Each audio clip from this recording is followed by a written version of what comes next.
akarimbo kiswe Sing Me Back Home na Don Williams. Nje nitwa Kai Proctor. Ati umucungagereza yatumye imfungwa ijya mu cyumba cye aho yararaga. Naricaye ndavuga kugira ngo nsezere nk'abari basigaye. Hanyuma numvishe abwira umucungagereza mbere yuko agera kuri gereza yanjye, mpereza gitari yanjye ncurangire inshuti zanjye,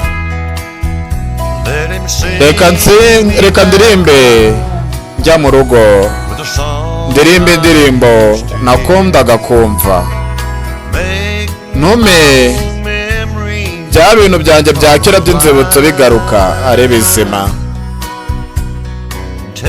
Mfata unjyane kure, hanyuma amaso yanjye uyahindure,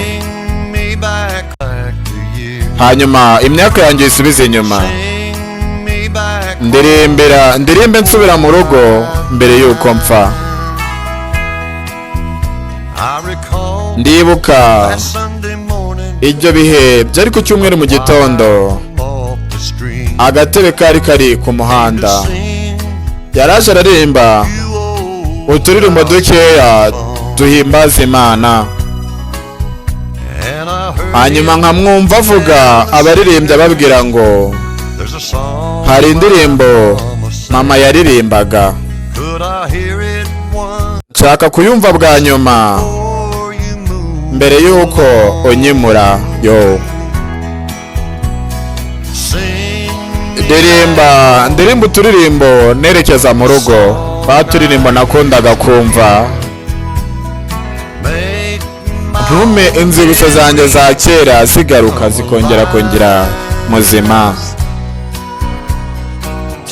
Ntwara utume mpindukira nsubiza imyaka inyuma,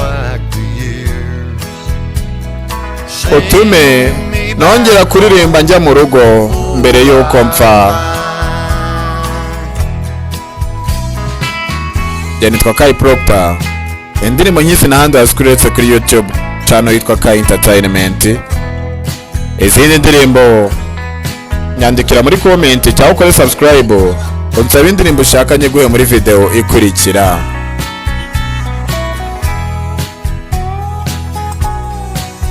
Ahandi wakora izi ndirimbo uretse kuri YouTube yitwa Kai Entertainment.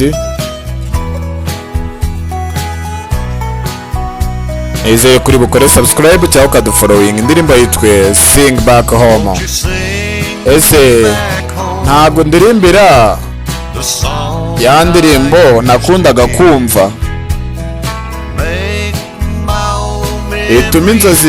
itume inzibutso zanjye za kera zigaruka, mere nk'usubiza imyaka inyuma.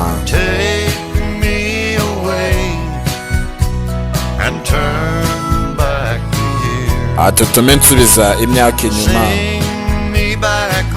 ndirimbira ya ndirimbo mbere yuko mpfa. Ati ndirimbira akaririmbo ndirimbe ntaha mbere yuko mpfa. Nitwa Kai Proctor.